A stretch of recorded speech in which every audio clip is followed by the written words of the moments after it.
Hey, I'm Ryan O'Sullivan. I'm Director of Broadband Ecosystem Development for AFL, working in our broadband market with focus on everything from BEAD to data center interconnect and everything we've got going on with our service providers and electric co-ops.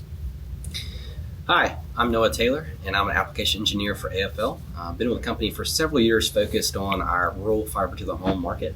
As of recent, I am also focused on our broader broadband market as well.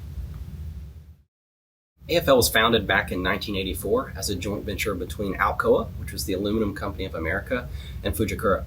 So Alcoa brought that aluminum expertise, right? Many years working in the energy environment, and Fujikura brought that fiber expertise. So they joined forces back in 1984 and created one of our first products, which was optical ground wire. Since then, AFL has evolved to a lot of different products. In the 90s, we brought on ADSS, and we currently today have a full black jacket cable offering. We also have a full suite of connectivity products and accompanying hardware for both our optical ground wire and ADSS. So AFL today is primarily 75% products, and we also have about 25% services as well. Yeah, I think important to know that we approach broadband through multiple markets.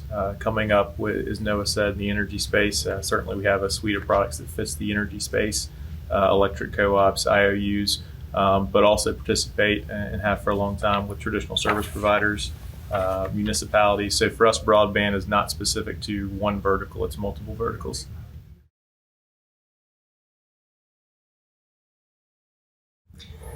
One of the first things I would talk about is, because we are customer focused, we put the customer first. One example I would give is our Apex, right? Our Apex was years of taking field feedback from our customers, understanding truly what they needed out of a splice closure.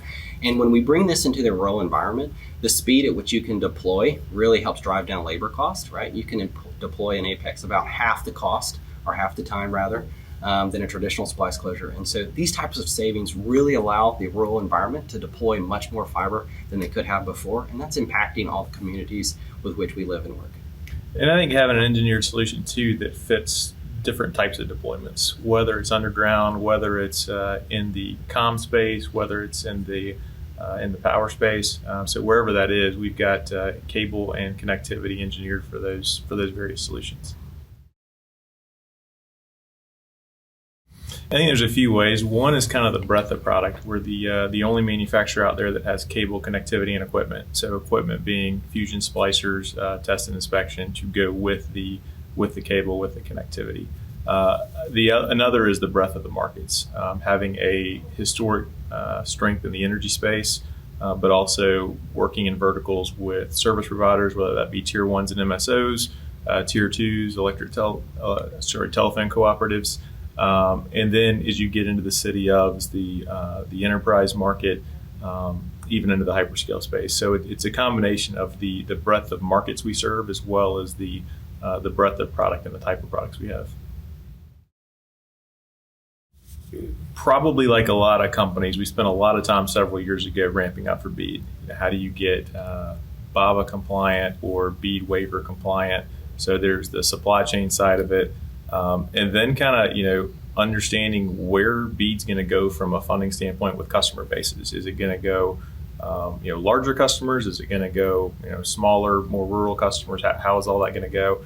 I think for us, it's been continuing to stay focused on that while also understanding that the market's evolved around BEAD some. So in the last, 6 months or so, there's been a lot more positive news with BEAD, a lot more, deployments getting awarded. With the idea that some of the build out might be coming here in the next 6 to 12 to 18 months, whereas that seemed a little less certain a year ago. So it's been trying to keep up with the news cycles, with how tariffs impact it, with how supply chains focus, while also knowing that the industry was geared up for BEAD a couple of years ago, and the industry's had to kind of also focus on other things while BEAD's kind of gotten itself together. So it's kind of a balance of all that. So it's not losing a focus on it, but also having to address what's going on in the market around it. So looking forward to the awards finalizing, hopefully by the end of the year, and seeing where that goes. So we're ready for it, but it's been a journey. I think perhaps now the total number of homes connected or passed with BEAD may be a little bit lower than what they initially thought. how much of the funding is going to deployment versus non-deployment. So there's a lot of topics around BEAD that maybe weren't the same topics we started out with a few years ago. Makes sense. I think what I would add to that too, if I could describe BEAD in one word, it would be uncertainty. I think our customers are very uncertain of where is it headed next. And so one of the things we try to do is provide certainty. And two ways we do that. One is with the tools that we have on our website. So we really make it very clear on what is BABA compliant and what's not, and how your BOM changes, right? Because a lot of people are making design changes in their network. How is that going to affect BABA compliance? And the last thing we do is really partner close with our customers to get them a full BABA certified BOM on the front end before they have to do any type of bidding. And that way they know what they're walking into. So I think however we can provide that certainty, that's where we really try to partner with our customers, because there is so much uncertainty with BEAD. And I think that's a great place where we can help address that.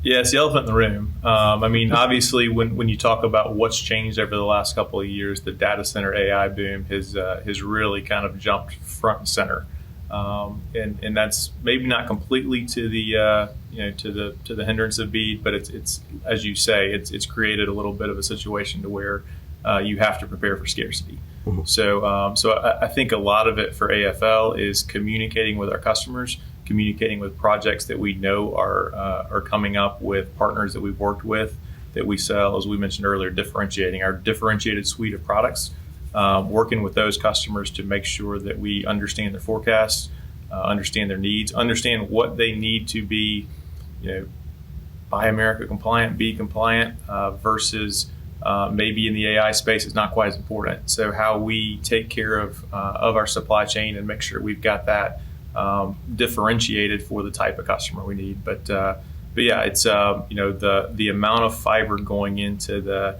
data center AI space is huge. I don't think that's going to be slowing down anytime soon, and it's something that we're watching on a weekly basis. It's not a quarterly or annual exercise. It's a how do we make sure we've got our customers protected, both in the data center hyperscale space as well in the broadband space.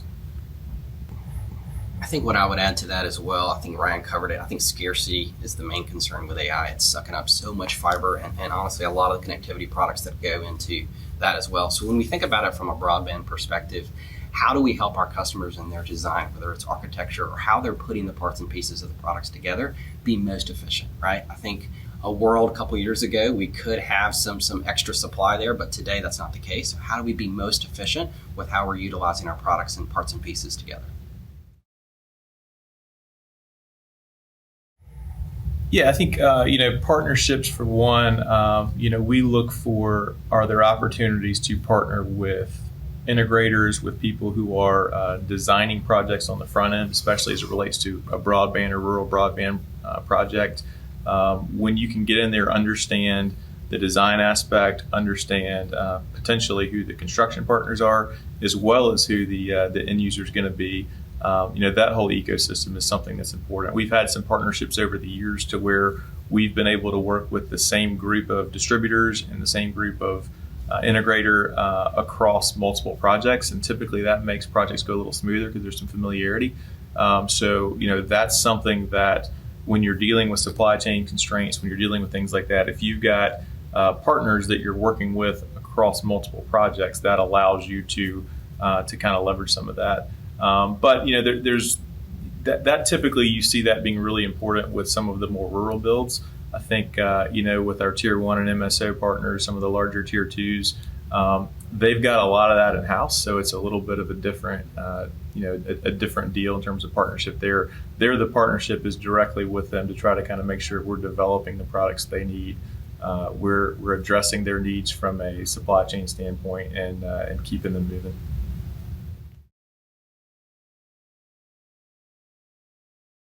AI is a big boom. How does AI impact broadband? And I think we see that, and I'm sure Noah will speak to this some. Is what is the data center interconnect piece?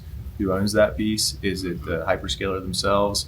Is it the service provider? Is it all of the above? You've got redundancy built into those systems. So I think something we're watching closely, in addition to traditional fiber to the home broadband, is how does what's going on in AI impact the broadband market? Yeah, I think that's important to understand, right? That AI is such a driving force for a lot of the market today. And so one of the things that we see being crucially important is accelerated deployment, right? The hyperscalers are working very quickly to build out these data centers. And as we start to connect all this infrastructure, how do we leverage our product suite to help them accelerate that deployment? And I think we believe our spiderweb ribbon cable has the low latency and also the small diameter that works well in that space. So that's an example of a product we feel like we have some differentiation in the space that customers have gravitated towards, and we look to serve the market with. I think the big themes for us right now in the broadband space specifically is what's going on with BEAD, where is that going, how fast is that going, coupled with you've got a wave that we know is happening right now driven by AI. How long is that going to run for? What's the fiber demand going to be for there?